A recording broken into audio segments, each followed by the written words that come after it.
ಯಾವ ಲೋಹವು ತುಂಬಾ ಮೃದುವಾಗಿದ್ದು ಅದನ್ನು ನೀವು ಚಾಕುವಿನಿಂದ ಕತ್ತರಿಸಬಹುದು?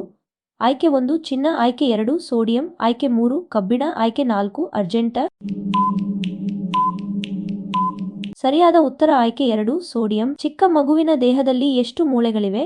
ಆಯ್ಕೆ 1 206 ಮೂಳೆಗಳು, ಆಯ್ಕೆ 2 150 ಮೂಳೆಗಳು, ಆಯ್ಕೆ 3 300 ಮೂಳೆಗಳು, ಆಯ್ಕೆ 4 250 ಮೂಳೆಗಳು.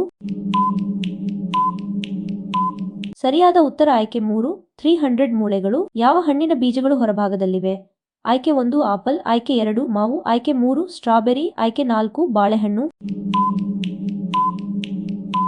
ಸರಿಯಾದ ಉತ್ತರ ಆಯ್ಕೆ 3 ಸ್ಟ್ರಾಬೆರಿ. ಚಂದ್ರನ ಮೇಲೆ ಮೊದಲು ಕಾಲಿಟ್ಟ ವ್ಯಕ್ತಿ ಯಾರು? ಆಯ್ಕೆ 1 ಎಲಾನ್ ಮಸ್ಕ್, ಆಯ್ಕೆ 2 ನೀಲ್ ಆರ್ಮ್ಸ್ಟ್ರಾಂಗ್, ಆಯ್ಕೆ 3 ಯೂರಿ ಗಗಾರಿನ್, ಆಯ್ಕೆ 4 ಬಜ್ ಆಲ್ಡ್ರಿನ್. ಸರಿಯಾದ ಉತ್ತರ ಆಯ್ಕೆ 2 ನೀಲ್ ಆರ್ಮ್ಸ್ಟ್ರಾಂಗ್. ಎಂದಿಗೂ ಕೆಟ್ಟದಾಗದ ಏಕೈಕ ಆಹಾರ ಯಾವುದು? ಆಯ್ಕೆ 1 ಭತ್ತ, ಆಯ್ಕೆ 2 ಸಕ್ಕರೆ, ಆಯ್ಕೆ 3 ಹನಿ, ಆಯ್ಕೆ 4 ಉಪ್ಪು. ಸರಿಯಾದ ಉತ್ತರ